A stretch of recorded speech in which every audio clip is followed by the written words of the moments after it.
آگے سیکشن 9 یہ ہے کہ تقسیم کے لیے منصف کا تقرر، یعنی عدالت ایک منصف مقرر کرتی ہے جو عام طور پہ وکیل صاحب ہی ہوتے ہیں، اور ان کی ڈیوٹی یہ لگائی جاتی ہے کہ آپ موقع پر جائیں اور یہ دیکھیں کہ آیا یہ زمین تقسیم ہو سکتی ہے یا نہیں، یعنی جو بھی وہ مکان ہے، کمرشل پراپرٹی ہے، وہ تقسیم بھی ہو سکتی ہے یا نہیں، کیونکہ بیسیکلی تو آپ تقسیم کے لیے آئے ہیں کہ ہمارا حصہ الگ کیا جائے۔ تو اس میں پھر یہ لکھا ہوا ہے کہ قصباتی منصوبہ بندی، ٹاؤن پلاننگ، اس سے مراد یہ ہے کہ ایک 10 مرلے کا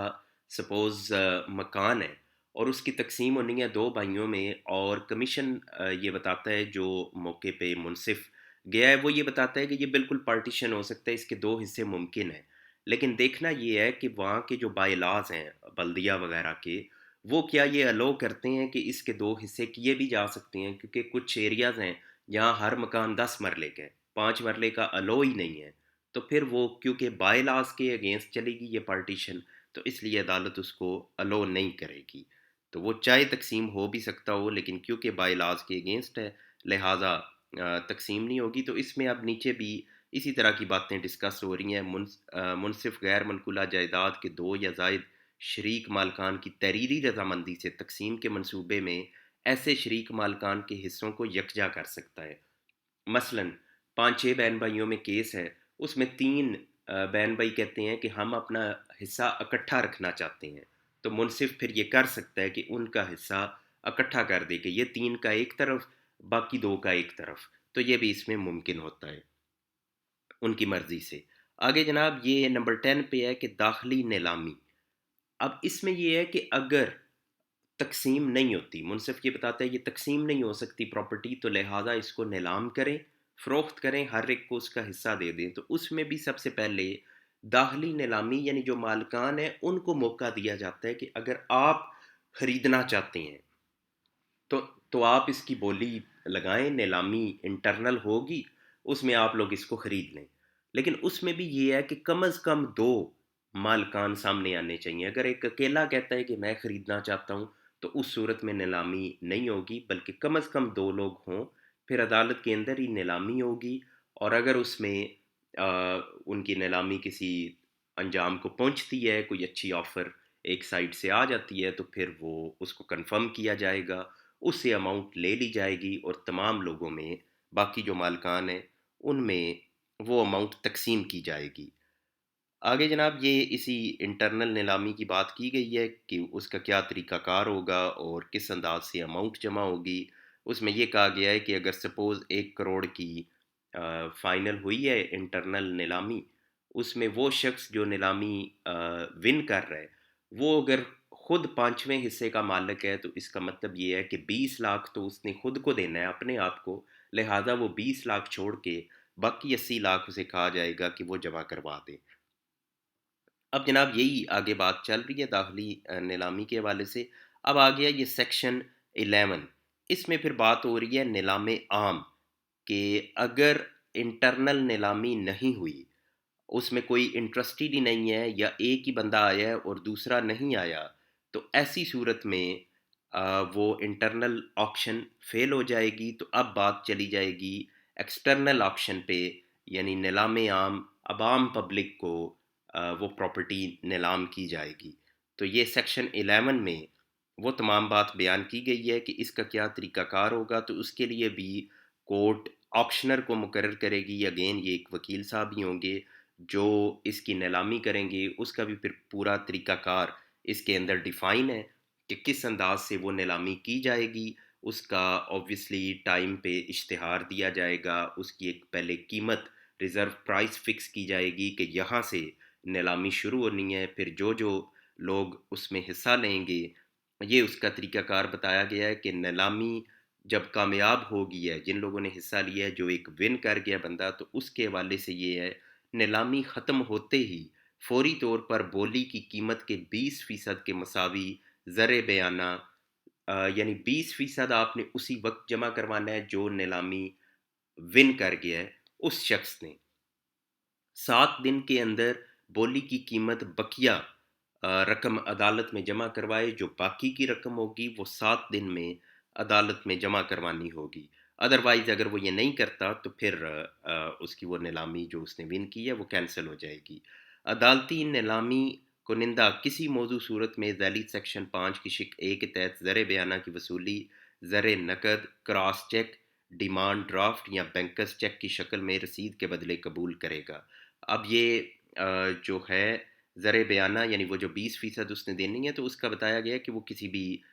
جو مدرجہ ذیل طریقے ہیں ان سے وہ وصول کر سکتا ہے۔ عدالتی نیلام کنندہ نیلام ختم ہوتے ہی بولی کی وصول کردہ قیمت نیلام کی رپورٹ کے ہمراہ عدالت میں جمع کروائے گا، یعنی وہ جو کورٹ آکشنر ہے وہ یہ تمام تفصیلات عدالت میں جمع کروائے گا۔ باقی یہ اس کے مختلف حصے ہیں جس میں مختلف پہلوؤں کو ڈسکس کیا گیا ہے۔ آگے پھر یہ عبوری منافع جات کی بات ہوئی ہے، اس میں بھی جو سیکشن 7 میں ڈسکس ہوا یہ بھی اسی سے ریلیونٹ ہے، یعنی جو منافع آ رہا ہے اس پراپرٹی سے جو عام طور پہ ایک ہی شخص لے رہا ہوتا ہے تو اس کی تقسیم کے حوالے سے بات ہوئی ہے۔ سیکشن 13 میں یہ بات کی گئی ہے کہ نجی تصفیہ، کہ اگر فریقین کا آپس میں تصفیہ ہو جاتا ہے تو اس کی آل ٹائم گنجائش موجود ہے۔ جب آپ کا مقدمہ چل رہا ہے اس دوران میں پارٹیز آپس میں ایگری ہو جاتی ہیں ٹرمز کے اوپر، خواہ وہ تقسیم ہو یا وہ آپس میں سیل کے حوالے سے ہو، تو وہ جو بھی تصفیہ ہوگا وہ آپ عدالت میں جمع کروا سکتے ہیں اور اسی کمپرومائز پہ آپ کا کیس ختم ہو جائے گا۔ فردر جناب یہ بات ہوئی ہے کہ ایکٹ 1908 یعنی جو سی پی سی ہے کہ اس کا اطلاق ہوگا۔ ہائی کورٹ کی ہدایات اس حوالے سے ہیں کہ وہ جو بھی ہوں گی ان کو فالو کیا جائے گا، اور اس میں یہ بتایا گیا ہے کہ تقسیم ایکٹ 1893 یعنی اس 2012 کے ایکٹ کے پہلے، ابھی تو اس کا نفاذ ہو چکا ہے تو اس سے پہلے یہ 1893 کا ایکٹ تھا جس کے تحت ایسی پراپرٹی یا جائیداد کو تقسیم کیا جاتا تھا، تو اس کا کہا گیا ہے کہ وہ آج سے منسوخ تصور ہوگا۔ اور کے پی کے میں مجھے لگتا ہے کہ ابھی بھی یہی ایکٹ ہے 1893 کا جس کے تحت تقسیم ہوتی ہے، اور سندھ کا ان میں میرا خیال ہے 1979 کا کوئی ایکٹ ہے یا آرڈیننس ہے جس کے تحت تقسیم ہوتی ہے ایسی جائیداد جو غیر منقولہ اور رہائشی یا کمرشل ہو۔ تو یہ جناب اس حوالے سے ایکٹ ہے۔ اس کے انگلش ورژن کو میں نے کافی پہلے ڈسکس کیا تھا، لیکن اس میں سوالات بھی، اور خاص طور پہ یہ اردو ورژن کیونکہ سمجھنا آسان ہوتا ہے تو اس لیے اس کو میں نے یہاں ریڈ آؤٹ کیا۔ فردر جو اس کو پڑھنا چاہے یہ اویلیبل ہوتا ہے، آپ اس کو اسٹڈی کر سکتے ہیں۔ Thank you very much.